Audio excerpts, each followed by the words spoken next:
¿Qué tal? Hola, sean todos bienvenidos. Vamos a comenzar con este video que tiene como título Reformas político-electorales en México en el periodo que va entre el año de 1953 a el año de 1990. El objetivo de la presentación que está por comenzar es mostrar algunos cambios político-electorales en México.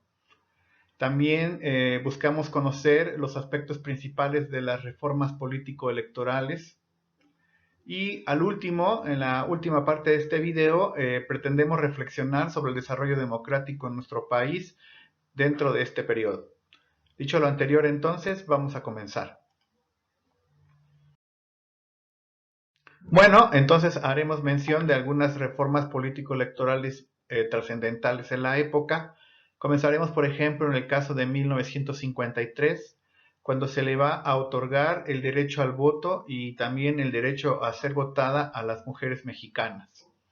Poco antes se había ya permitido la participación política de las mujeres mexicanas, pero solo era de manera pasiva. En algunas entidades de nuestro país, caso por ejemplo de Yucatán, se les permitía el voto, pero solamente se les permitía votar y no había esta situación o posibilidad de poder ser postuladas para poder ser parte de un cargo público. Es hasta el año de 1953 entonces cuando las mujeres mexicanas inician su participación activa dentro de la política mexicana, pudiendo en este caso votar y también teniendo la posibilidad de ocupar cargos públicos a través de la elección popular.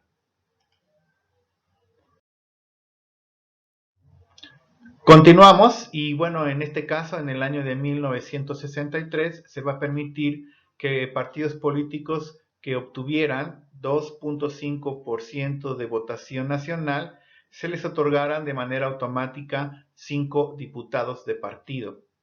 Y así entonces es una manera de afianzar la cuestión de la alternancia y sobre todo la posibilidad de que los partidos políticos pequeños, por decirlo de alguna manera, tuvieran la posibilidad de representación a través de la Cámara de Diputados.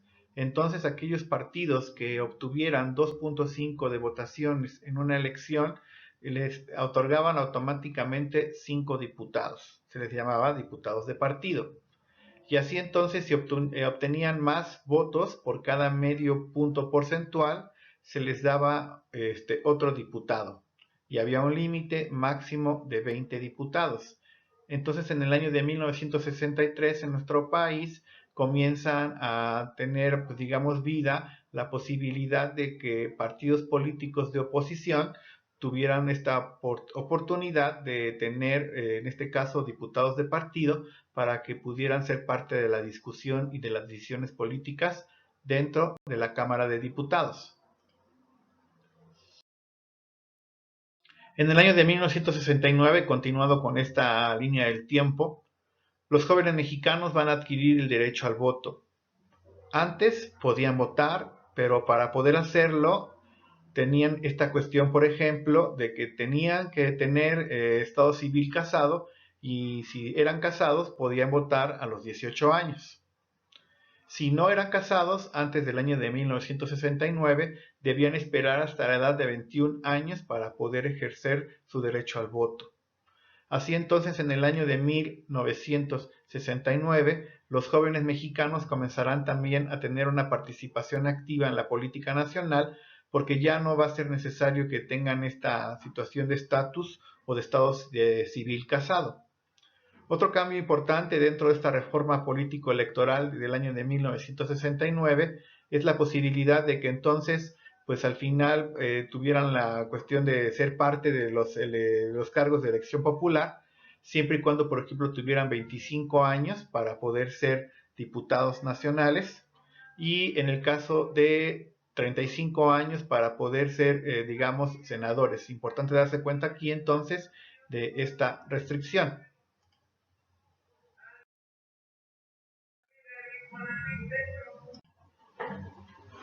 Continuando con esta situación entonces, vamos con la reforma del año de 1973. Se va a reducir entonces, por ejemplo, la cuestión de requisitos para poder afiliar o formar un partido político. En este caso entonces se va a reducir de 75,000 a 65,000 el número de afiliados para que una institución, un partido político, obtuviera el registro. Note entonces cómo la cuestión de estas reformas político-electorales a cuentagotas pues van de cierta manera intentando mostrar cierto desarrollo democrático. 75,000 eran el requisito que se necesitaba para poder registrar un partido político, ¿verdad? Y bueno, se baja a 65,000 el número de afiliados. Consideramos una reforma pues no tan trascendental porque al final pues es muy poca la diferencia entre el número de afiliados que se requerían antes y los que se requirieron después de esta reforma política del año de 1973.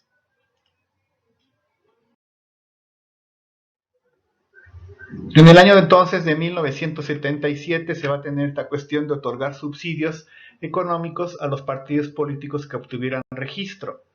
Esta medida es importante porque al final entonces el gobierno comienza a tener esta cuestión de hacerse cargo a través del gasto público de, por ejemplo, subsidiar a los partidos políticos y así evitar que, por ejemplo, personas que particulares tuvieran esta cuestión y posibilidad de financiar a los partidos políticos. Además, en este año de 1977 se va a crear el sistema mixto para poder tener, digamos, una Cámara de Diputados. Recordemos que en aquel entonces eran 400 diputados y entonces se va a implementar el sistema mixto para que existan 300 diputados de mayoría relativa. Imagine usted el mapa del país dividido en 300 distritos y cada uno de estos pues va a tener una representación de un diputado. Quien gane las votaciones pues sería diputado de mayoría relativa y además se van a otorgar 100 curules, 100 diputaciones por un sistema que se llamó la representación proporcional. En base al resultado de las votaciones de diputados, de manera proporcional se otorgaban en este caso 100 diputaciones. Hagamos un ejemplo. Si por ejemplo teníamos 40% de votos hacia el PRI, se le otorgaban entonces 40 diputaciones. Si por ejemplo el Partido Auténtico de la Revolución Mexicana, que está la imagen en pantalla, obtenía el 15% de los votos, pues se le otorgaban 15 diputados más. Con esto el sistema político mexicano intentaba tener pues una mayor representación por parte de los partidos minoritarios.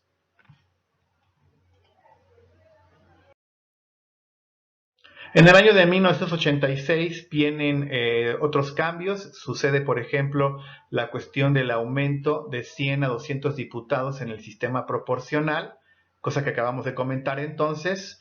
En este caso, en el año de 1986 tendríamos ahora 200 diputados elegidos de manera proporcional, que son ahora los que conforman la Cámara de Diputados, 500 diputados actualmente, 300 elegidos por mayoría relativa y 200 elegidos por el sistema proporcional.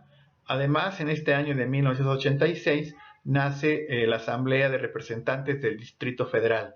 Recordemos que lo que hoy es la Ciudad de México, pues estaba totalmente controlada por el gobierno federal. Es a partir de este año de 1986 que consideramos inicia la autonomía de lo que hoy es la Ciudad de México. Nace entonces la posibilidad también de que elijan a sus propios representantes, los que vivían en el Distrito Federal en aquella época, sean diputados locales y también, por supuesto, lo que hoy es su jefe de gobierno o el gobernador, pues.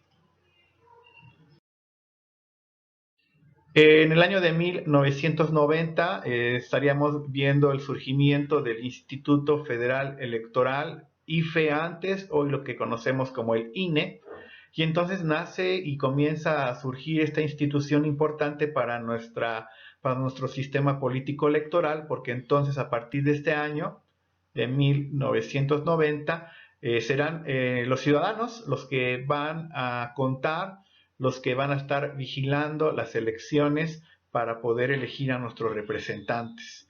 Este año es importante también, por supuesto, porque entonces comienza una ciudadanización en cuanto a la cuestión de todo lo relacionado a la elección a través de las cuestiones electorales. Y por supuesto también comienzan a surgir algunos mecanismos importantes, por ejemplo, la credencial para votar con fotografía, porque antes de este año de 1990 las personas tenían una credencial, pero no tenían tantos candados ni había tanta seguridad como la que tenemos actualmente. Y bueno, podemos ir concluyendo para cerrar este video. Entonces deberíamos entender que es vital darse cuenta que el proceso de democratización en México ha sido lento y a cuentagotas, ¿verdad? Porque vimos aquí un proceso pues de prácticamente 40, 45 años donde pues muy pocos cambios y en realidad entonces ha sido un proceso, consideramos nosotros, bastante lento.